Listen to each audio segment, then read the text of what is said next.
guys, this is Outcast Podcast with Gandi and Marvin from Kvelertak. Hey, how's nice it going? to meet you, Marvin. Please introduce yourself for our audience a little. Yeah, I'm Marvin. I play bass in Kvelertak. Right now we're on tour, supporting our new record, Splid. Yeah. How's the tour going so far? The tour has been really, really good. The response on the record has been good.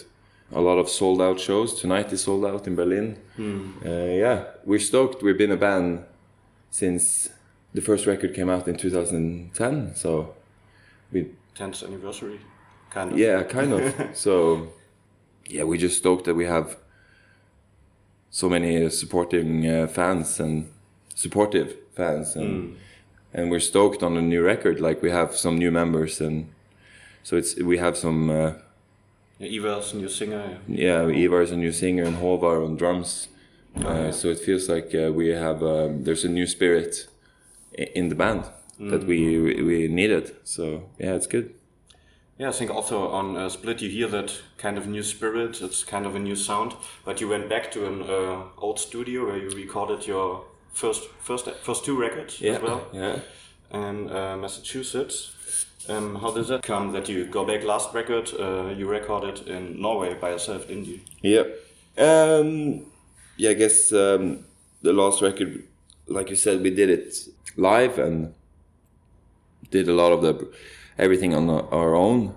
But it feels like we just wanted to do. We wanted to do a producer. We checked out some other producers, but I think we just wanted to go back to Kurt because it felt like that's the only natural thing for us to do. Go to Kurt. He knows us so well. He knows the sound and what we're about. So yeah, and I feel like the songs are so different. So and Kurt, obviously, when you work for years, you evolve too. So I feel like it doesn't sound like the two first records. It sounds a bit more organic, I would say. Yeah. So I would say also that's what I think, that you always use a lot of different styles and make your own sound out of it. And now with Splid, every single style sticks out a little more, and it's easier to hear for the listener, I think. Yeah. That's what I would say. Yeah. Did you change something especially that you would say we changed this because of that, or that the sound sounds more organic, or did you choose some new equipment or stuff? I recorded bass through we reamped the whole thing after I recorded the bass. Sound wise, I think having a new drummer, having a new singer, obviously has a lot to do with it. And I think we play around with more melodies and stuff. Was it also around when you started writing the songs? Yeah. They were around, yeah. We were in the rehearsal space together. So Ivar is, and both Ivar and Håvard is so fun to work with. And I don't think it would sound different if it wasn't for Håvard on drums and Ivar on vocals. Now we could experiment more with melodies and stuff with Ivar. So also the fact that we could write some lyrics in English too, because that's something Ivar has done before and is comfortable doing. Also a question why you started writing lyrics after 3 records, always singing in Norwegian, because of Ivar. Yeah, I think it's we found possibility, like having a new singer. It was a great opportunity for us to try out a couple of songs in English. I don't think we're going to do like a whole record in English, but it's cool to give our fans. We have Norway is a small country. We tour all over Europe and US, so it's cool to give a little bit to the fans that care about lyrics too. Yeah, that's good. How was it with Crack of Doom? Did you write the song before Troy joined, or did you wrote it together? No, Troy. Because I was thinking maybe you wrote English songs because of him, that he can sing along. Yeah. No. the song was done before, so the lyrics, I think we wrote the lyrics in the studio, but everything was done before we sent it over to Troy, but he put his own signature on it, it was natural for us to work with him too, because we've toured with Mastodon a bunch, and that's true. And he's a super nice, cool guy. Yeah, we love him. Perfect. I saw you also touring with Metallica 3 years ago, and you just had a little small trailer, like one of those. Yeah. Is it still yours, or do you expand your show, or is it enough to be you guys on stage, feeling the energy and doing your stuff? We try to do some production stuff, like venues like this. The stage is so small, so for now we have like a couple of backdrops that we change in the set. Like we drop one backdrop and then we have like a front drop. I'm not sure if we're going to use it tonight, but we have some production that if we do bigger stuff, we want to do more production because it's fun, and it's I feel like it's part of being creative too, give the audience something. And the door's closed. Yeah. You can't get it. Yeah.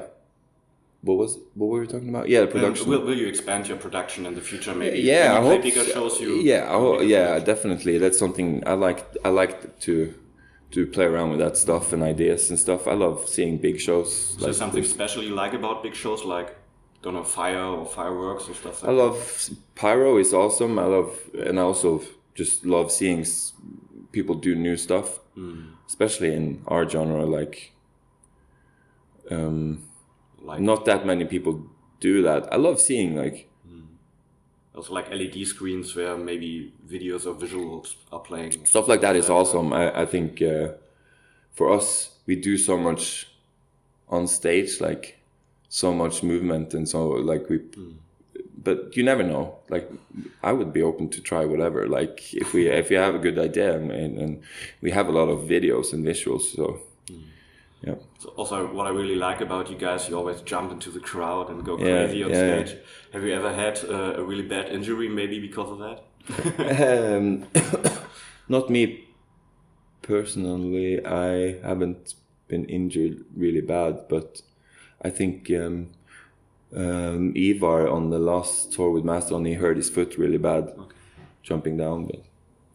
But he's fine again. Yeah, nothing too. What was the most funniest tour story? So all along the way, where you still laugh about?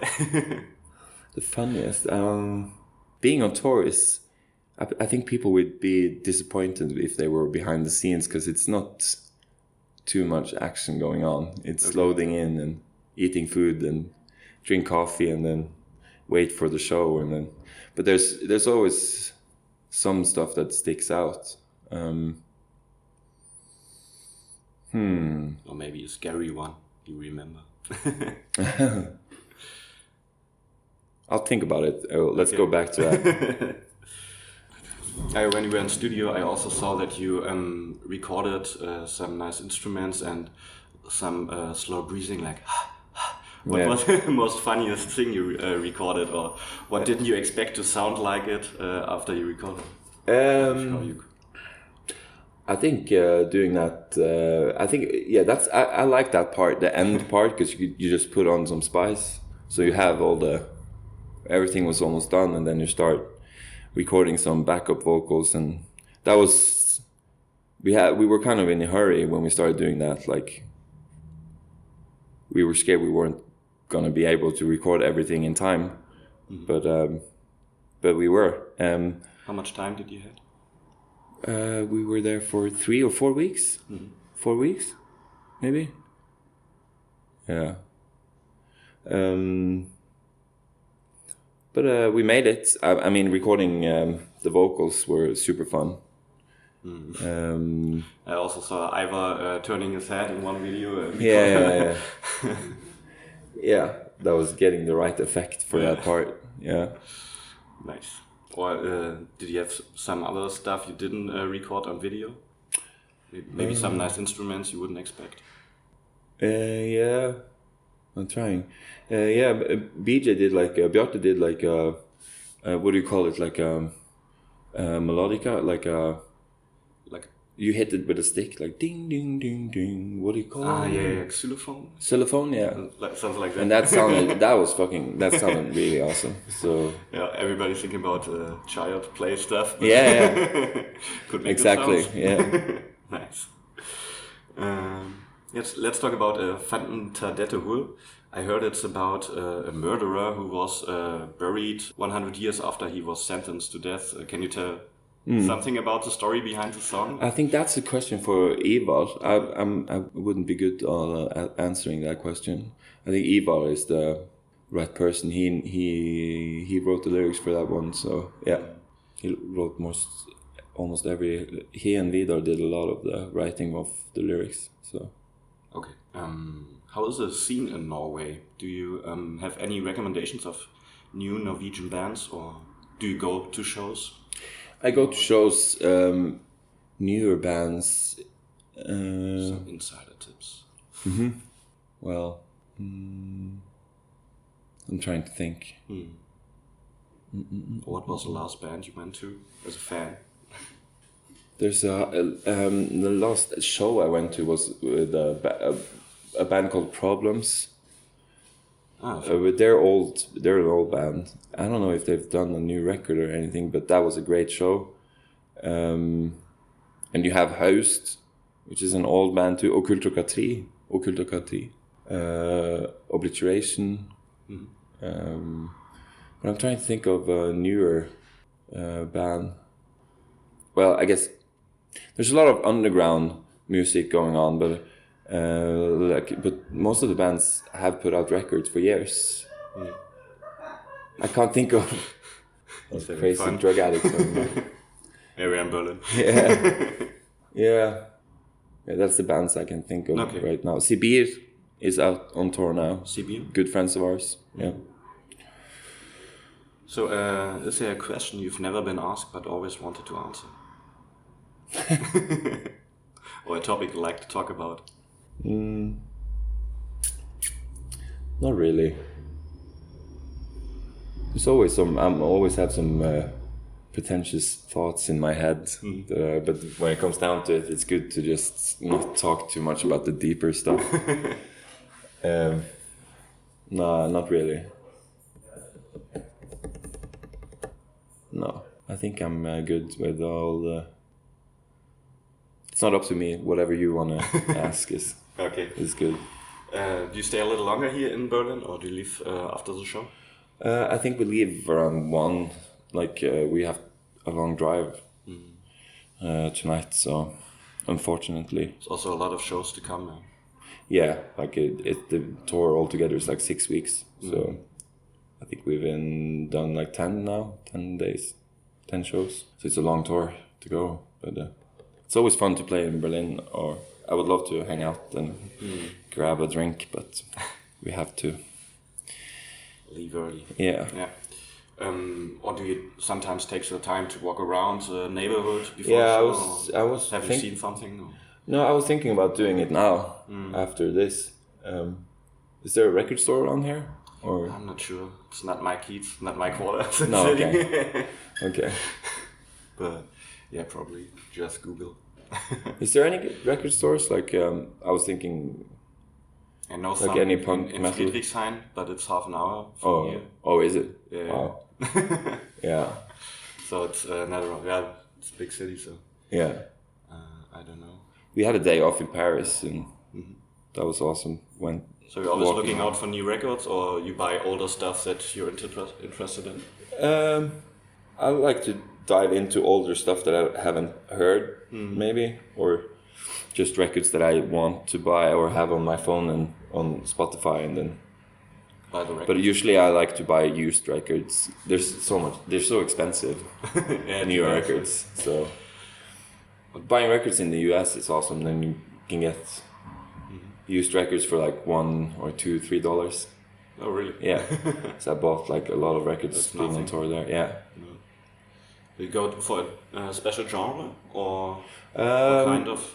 Not really, but not really. Like, but I have periods where I'm like, it depends on what I'm into at the moment. Yeah. But I was listening to High on Fire had this What's in My Bag thing, and I found this new Allting Gun. I don't know how you pronounce it, but Don't know. it's like a psychedelic proggy thing. Let me see if I can find it.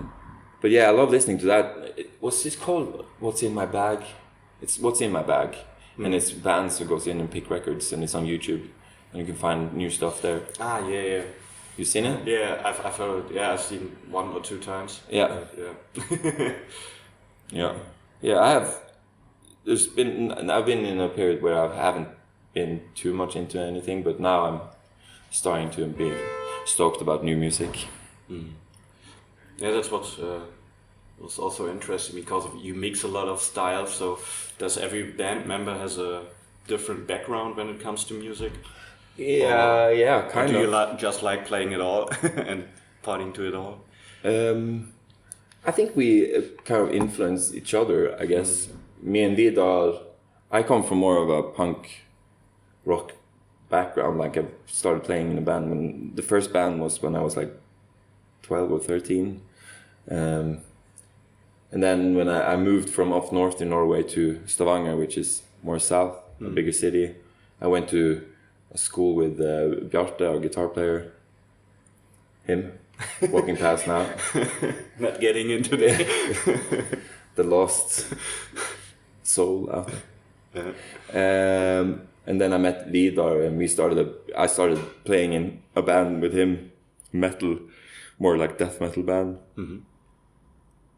Then Bjarte and Erlend started Kvelertak. I joined there, and Vidar joined there. So yeah, we're like Bjarte, who's our main songwriter, is influenced mostly by everything, like everything from power pop to like Beach Boys to black metal to everything. So, and that kind of so I guess he influenced my taste and vice versa, I guess.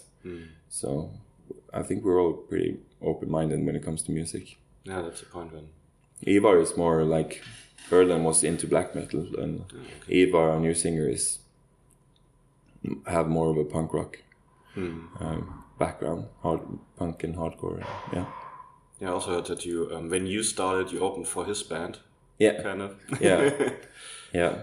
So we played some shows. We went on a tour opening for them in 2009, I think, or something. Yeah. Will there be a tour with the two bands? The Good, the Bad, the Ugly is his band, isn't it? Yeah, that's his band after Silver. Oh, okay. So that's his band now. So, which is more punk than there's not a lot of metal in that band. So yeah, no plans to tour again, or would it be too hard for Ivar? I don't think that's Playing 2 good. shows. Yeah, that would be maybe a couple of shows would be.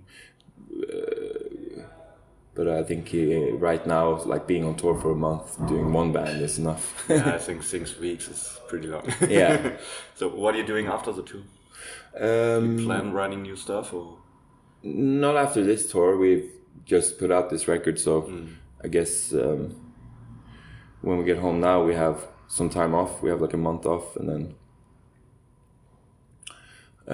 there's a couple of more shows in the north of Norway, and then we have like festival season, and then maybe a US tour, and then new shows in Norway and Europe, and then maybe start writing again next year, or yeah. So still after this tour, a lot of touring again. Yeah, just a bunch of shows, which is good and fun because we played like for 4 years on the last record, and I had a lot of time off now because of the change with Erlend, so it's good to be back on track and be able to play a bunch of shows and festivals and stuff. So what did you do during the time when you had the change? Did you have some hobby? Yeah, me personally, like when I'm on tour or when I'm home, I like to draw. Oh, okay. And or just go for a run or work out. What do you draw? Or? Oh, different stuff. I just mostly like it's just whatever, like whatever inspires me, I guess. But it's mostly like to get time to. It's like meditation, I guess, kind of to do something different. But me and Vidar also go running on tour a lot, and I do that when I'm home too, or go to the gym or whatever. Stuff that makes clear your mind is good to do. Perfect. Yeah.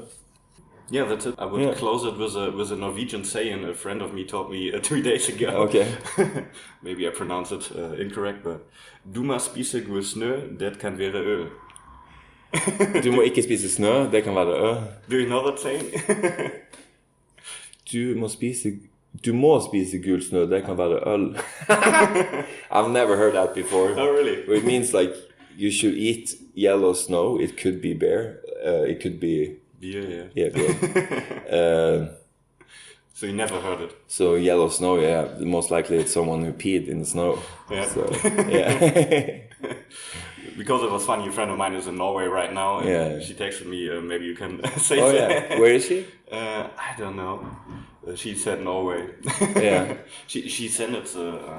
Maybe she's in Oslo or something, the capital, because there's a lot of snow there now. She sent a location, but... It started snowing recently, so... Yeah, we don't have any snow here. do you usually have? Yeah, usually we do. But I think it's the warmest winter since recording winters. Like that. So. Yeah, it's the same. It's been weird in Norway too, but it started snowing last week. So we had at least 1 or 2 days, and then it melts away. Yeah. But the problem is it doesn't get cold enough for it to stay. So. Yeah, that's it. It's in Kongsberg. Oh yeah. So there's probably been a lot of snow there now. Yeah. I saw some videos from friends on Instagram and stuff. There's, I like snow. I grew up all the way up north in Norway. So, do you have a Norwegian saying over there that you'd say? A Norwegian saying. Trying to think of a Norwegian saying. Because I don't think this is a Norwegian saying. Someone just told her that. Yeah, maybe. Yeah. You have, my mom used to say, din tøvball som bruker pestball til fotball. But I don't think I can translate that into something, but that's the saying up north in Norway. Pretty much just saying you're an idiot. Yeah. All right. Ivar, a Norwegian saying. Hvordan kommer jeg ut herfra? Ut der. Men har du en Norwegian saying? Sorry. No. Okay, doesn't matter. On his phone, let's go for it. Yeah, that's all right. Yeah. So, thanks a lot. Yeah. Nice for the show. Yeah. It's gonna be fun. I think so. Sold out. Yeah. Nice talking to you.